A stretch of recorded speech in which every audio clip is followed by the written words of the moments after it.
In this guitar lesson, we're going to be doing Rod Stewart's Maggie May, which has some really cool percussive rhythm styles that I'm going to be showing you step by step. Let's get into it. Before we get into the strumming, first things first, let's go over the chords you're going to need to know for this song. We have an A major chord, we have a G chord, we have a D chord, we have an E minor chord, and I'm sad and sorry to say we do have this F sharp minor that comes in. Can show you an easier way to play that, but for this song, I really do think it sounds really nice with that full bar chord if you can manage it. And I looked at the chord chart and there's a surprise. A sus4 chord that comes in every once in a while. It's really not that bad if you can play an A chord and you put the pinky down in front of that third finger. You got A sus4, or if you're someone who plays your A chord as a bar, you could always put the third finger down.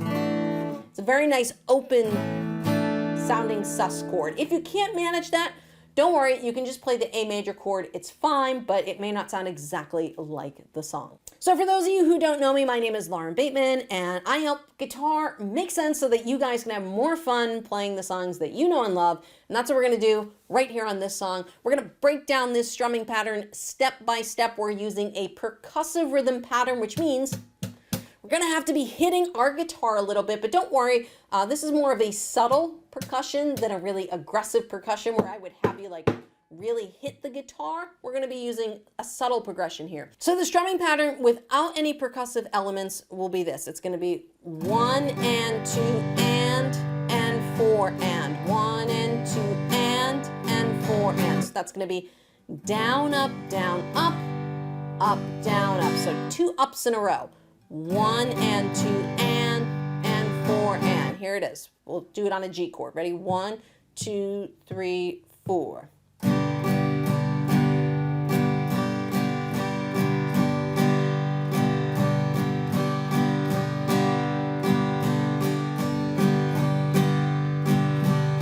So what are we going to do now? We're going to add in this percussive rhythm. We're going to be taking out the down strum on the second beat and the fourth beat, and we're going to be hitting the guitar on the strings. Now, I always tell people I recommend doing this subtle percussion over the sound hole, because back here, you're going to get more of a thud versus here as I get over the sound hole, you get more of that spring of the strings. So that's what we're going for. And all I'm doing is I'm just hitting the strings with this palm section of my hand. All right, if I go back to G.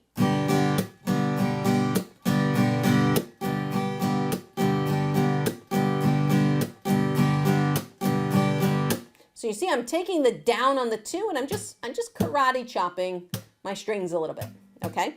So it's 1 and 2 and 4 and. Okay, again.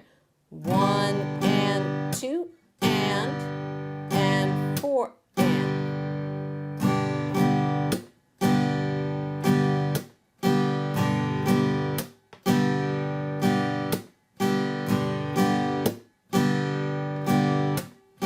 And you can hear if you get a little aggressive, your pinky knuckle might knock the guitar, and that's okay. That's okay. Sometimes that happens. But that is the essential rhythm we're going for, and it is peppy. So it does have some speed to it. So you might want to start slow and then pick up the pace. So that's the strumming pattern we're going to be using over most of the chords.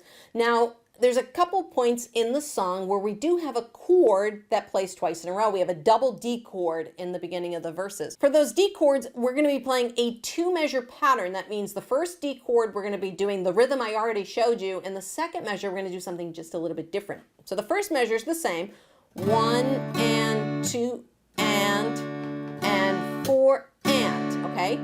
And then for the second measure, we're not going to strum on the down, on the 1. We're going to go and 2 and 4 and. Ooh, let's try that again. All right, from the first measure. So we got 1 and 2 and 4 and 2 and 4 and. So if we took out the percussion, because I know it's sometimes easier without the percussion, it'd be down, up, down, up, down, up, down, up, down, up. So let me play through the first measure of this song so that you guys can hear how it sounds and why I like to play it this way. So here's the first measure. Wake up, Maggie, I think I got something to say to you. It's late September and I really should be back at school.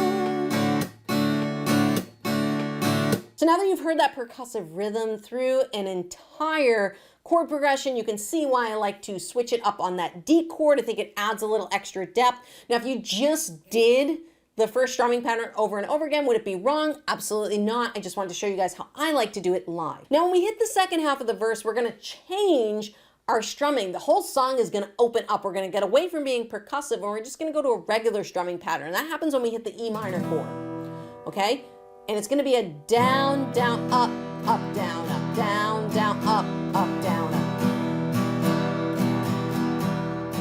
Okay, so we have an E minor chord followed by an F sharp minor, which is the bar chord. If you guys cannot do that bar chord, you also heard mine was not the greatest when I just played it before, I fixed it. You can play an A chord on the bottom 3 strings. Won't sound the best, but it will work. The full bar chord definitely sounds better, but if you need an easy fix, there it is. So what's this gonna sound like? So we just came from this percussive strumming of, I know I keep you amused, but I feel I'm being used. Oh, Maggie, I shouldn't have tried anymore. Here comes the A sus4. You lured me away from home to save you from being alone. You stole my heart, and that's what really hurt. Okay, so you can see there's a few things going on rhythmically here, so let's talk about it. The most in the strumming pattern is going to be that down, down, up, down, up. Now the very last line of this verse, there's a split measure. G and A are only 2 beats. And I like to just do 2 down strums per chord. That's what really hurts. And it's great because I think it really lines up with the lyrics really well. And then once you finish that, that's what really hurts. You're right back into that percussive strumming pattern. So let me try playing through a couple verses here for you guys. If you need to pause the video and work on that strumming pattern, that's fine. Go ahead, pause the video. Or you can always use the settings cog down there to slow me down so that you guys can play along with me. 1, 2, ready, and wake up, Maggie, I think I got something to say to you. It's late September and I really should be back at school. I know I keep you amused, and I feel I'm being used. Here's the change. Maggie, I couldn't have tried anymore. You lured me away from home to save me from being alone. You stole my heart, and that's what really hurts. The morning sun, when it's in your face, it shows your age. But that don't worry me none in my eyes. You're everything. I laughed at all of your jokes. My love, you didn't need a coax. Oh, Maggie, I couldn't have tried anymore. You lured me away from home to save you from being alone. You stole my household and some pain I can do without. If you guys really enjoyed playing percussive rhythms over a song, then you're really going to enjoy learning Stuck in the Middle by Steeler's Wheel over there. I go through it step by step. I'll see you guys in that lesson.